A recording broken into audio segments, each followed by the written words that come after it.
My dear brothers and sisters in Jesus Christ, a pastor was greeting the people after the Easter Sunday. As the people were greeting, the pastor noticed a gentleman. He saw that he was new to the church, and when he approached the pastor to greet, he pulled him aside from the long line and asked him, "Gentleman, what's the matter with you? I see you coming to the church only during Easter and Christmas. You should join the church. You should join the army of the Lord. Why don't you join the army of the Lord?" And the man says, "Father, I am already in the army of the Lord." And the pastor says, "If you are already in the army of the Lord, why don't I see you on a regular basis for Sunday masses?" And the man goes, "You don't see me on a regular basis during the Sunday masses because I belong to the secret service." My dear friends, in this strange situation, we are all acting like people who belong to secret service. We are not able to see each other physically in the church, and that's the reason we see the pews empty here. Not only the pews are empty, many public places are empty.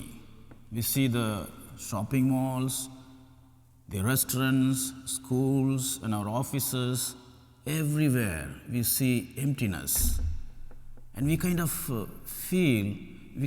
have a feeling of emptiness that has invaded us, invaded our personal lives. And remember, emptiness, today's celebration of Easter tells us that emptiness refers to life. Emptiness points to hope. And I would like to illustrate it with an incident that took place in the life of Cecil B. DeMille, who is a very famous Hollywood filmmaker, film director, and he is also acclaimed as the founding father of American cinema. It happened in his life. One day, it was a hot summer. He was drifting in a canoe on the lake of Maine, reading his book. As he was reading the book, he just momentarily looked down at the lake, and he could see a lot of water beetles at play. So they were playing there, flying around, and suddenly one of the water beetles started climbing up the canoe. When the water beetle came up halfway to the boat, it took the talons of its legs and attached to the wooden side of the canoe, and it died. After watching that for a moment, he started reading his book. And after 3 hours, out of curiosity, he wanted to take a look at the dead water beetle. And what he saw was amazing. The back of the water beetle started to crack open, and from the opening, he could see first a moist head and then the wing. It was a beautiful dragonfly. And after some time, the dragonfly started to stretch its wings and started to fly over the water and join the group of other water beetles that are at play around there. And again, out of curiosity, he took his finger and nudged the dried out shell of the water beetle. It was empty. My dear friends, The empty shell of the water beetle refers to the life of the dragonfly. Here again, emptiness refers to life and hope. And that is the message of the gospel also today. We see the empty tomb of Jesus Christ in today's gospel, and the empty tomb refers to hope, life, and resurrection of Jesus Christ. Look at the lives of the apostles. Jesus Christ was everything to them in their life. They pledged their whole life to Jesus Christ. They put all their dreams in Jesus Christ. They pinned all their hope on Jesus Christ.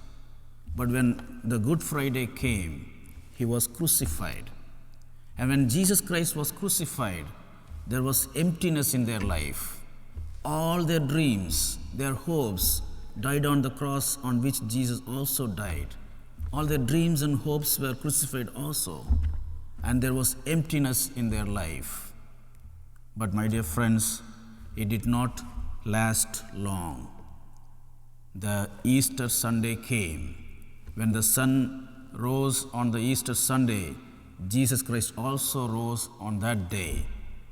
And after the resurrection of Jesus Christ, a tremendous change takes place in the lives of the apostles.